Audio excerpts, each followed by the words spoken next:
अस्सलाम वालेकुम viewers, drama serial मन मस्त मलंग की नेक्स्ट एपिसोड में आप देखेंगे आखिरकार रिया को अपने घर में बुलाने पर कबीर कामयाब हो ही जाता है।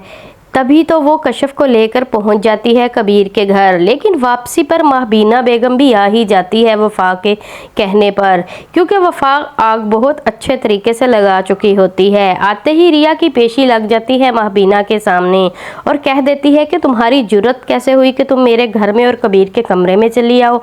तभी वो कहती है कि कबीर भी तो मेरे घर आया ही था। कबीर रिया को कहता है कि अगर तुम्हारी शादी मुझसे ना हुई तो मैं मर ही जाऊंगा। तभी रिया उसके मुंह पे हाथ रख देती है उसकी ये बात सुनकर। बाहर आकर महबीना को वो कहती है कि उस वक्त अस्मा अप्पा ने उस पर गोली चलाई थी और वो गोली मैंने खाई थी। अगर आप गोली चलाएंगी तो ये गोली कबीर को खानी पड़ेगी। तभी उसकी माँ चुप करके इसकी सारी बातें सुनती ही रहती है और चुप कर जाती है और कुछ कह नहीं पाती।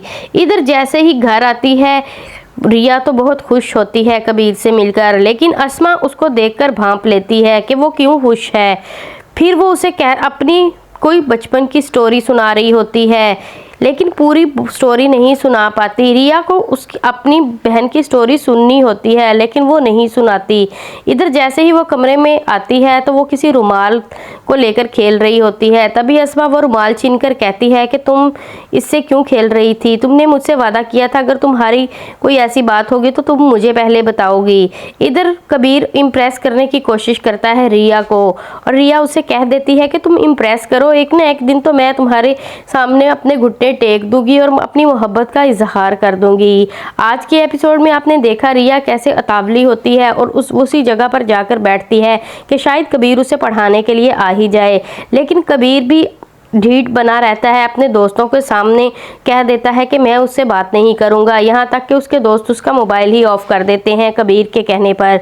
रिया बहुत सारे ब्लैंक मैसेज करती है, लेकिन कबीर उसका जवाब नहीं देता क्योंकि उसका मोबाइल तो ऑफ होता है। फिर कशफ भी उसे कह देती है कि तुम बार बार कॉल्स कर रही हो, लगता है कबीर तुम्हारी बात नहीं सुनना चाहता और तुम तो कह रही थी कि मुझे कोई फ़र्क नहीं पड़ता, तो फिर तुम्हें इतना फ़र्क क्यों पड़ रहा है? इधर मिन्हा जैसे ही कबीर निकलने लगता है तो उसे कहती है कि तुम अभी तो आए तो अभी जा रहे हो। तभी कबीर कहता है कि मैं अभी वापस नहीं आ सकता, तुम जाकर सो जाओ, मेरा इंतज़ार मत करना।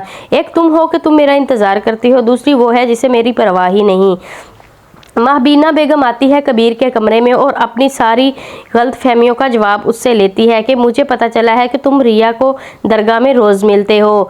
तभी वो कहती है कि ये बात आपसे किसने कही है? तो महबीना कहने लगती है मुझे वफा ने बताया है। कबीर कहता है कि फिर उसी से पूछ लें पूरी बात, क्योंकि मुझे तो इन बातों का इल्म ही नहीं है। तो फिर महबीना उसे समझाती है कि तुम्हारा फ्यूचर उसके साथ नहीं जुड़ सकता, तुम जानते हो कि हमारी दुश्मनी है। कबीर जैसे ही बाहर आता है और अपने दोस्तों को कहता है कि मेरा नंबर ऑन करो। जैसे ही नंबर ऑन करते हैं तो रिया की कॉल आ जाती है। कबीर अटेंड करके पूछने लगता है कि क्या हुआ, तुम मुझे मिस कर रही थी? तभी रिया कहती है ऐसी कोई बात नहीं, तुमने मुझसे वादा किया था कि तुम मुझे पढ़ाओगे, लेकिन पढ़ा ही नहीं रहे हो। तभी कबीर उसके सामने एक नई शर्त रख देता है और उसे कहता है अब तो मैं तब आऊँगा जब तुम मेरे घर मेरी दहलीज पार करोगी। और अपने दोस्तों से कहता है कि अगर रिया ने मेरी दहलीज पार कर दी तो उसे मेरे घर आने से कोई भी नहीं रोक सकता।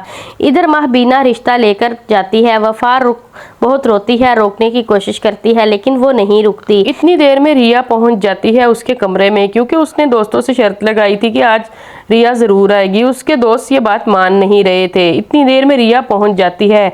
वफा को महबीना को रोकने के लिए एक नया बहाना मिल जाता है। वो फ़ौरन कॉल करके बता देती है कि रिया हमारे घर में आई है और कबीर के कमरे में चली गई है। महबीना वहीं से वापस आ जाती है। अब देखते हैं नेक्स्ट एपिसोड क्या रंग लेकर आने वाली है।